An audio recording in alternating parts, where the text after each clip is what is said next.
অনেক দূরে পাহাড় আর নদীর মাঝখানে ছিল এক অদ্ভুত রাজ্য, নাম ছিল চাঁদপুরী। এই রাজ্যের বিশেষত্ব ছিল রাতে আকাশের চাঁদ নেমে এসে রাজ্যের মাঝখানে ভাসত। চাঁদের আলোতেই ফসল হতো, নদী ঝলমল করত, মানুষের মন শান্ত থাকত।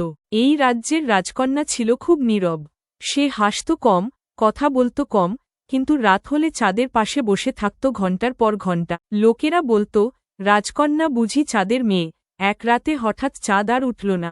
আকাশ অন্ধকার, নদী শুকিয়ে যেতে লাগল, মানুষের মনে ভয়ে বাসা বাঁধল। রাজা ঘোষণা দিলেন, যে চাঁদকে ফিরিয়ে আনবে সে যা চাইবে তাই পাবে।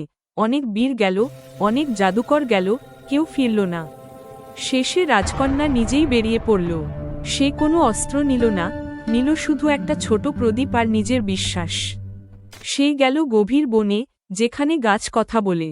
গাছ বলল, চাঁদকে পাওয়া যাবে না জোরে, পেতে হয় বোঝাপড়ায়। সে পার হল নীরব নদী, যেখানে পানিতে নিজের ভয় দেখা যায়। রাজকন্যা ভয় দেখেও পালাল না।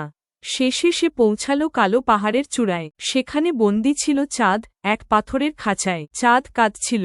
সে বলল, মানুষ আমাকে আলো দেয়ার বদলে শুধু চায়। রাজকন্যা শান্তভাবে বলল, আমি কিছু চাই না। আমার রাজ্য তোমাকে ভালোবাসে। চাঁদের চোখে আলো ফুটল।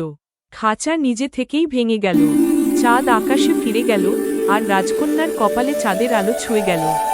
সে আর নীরব রইল না, কিন্তু অহংকারীও হল না। চাঁদপুরী আবার আলোয় ভরে উঠল। আজও লোকেরা বলে, যে কিছু চায় না, সেই সবচেয়ে বড় উপহার পায়। ছোট বন্ধুরা, আমার চ্যানেলের ভিডিও দেখে লাইক ও সাবস্ক্রাইব করো কিংটিং টিভি।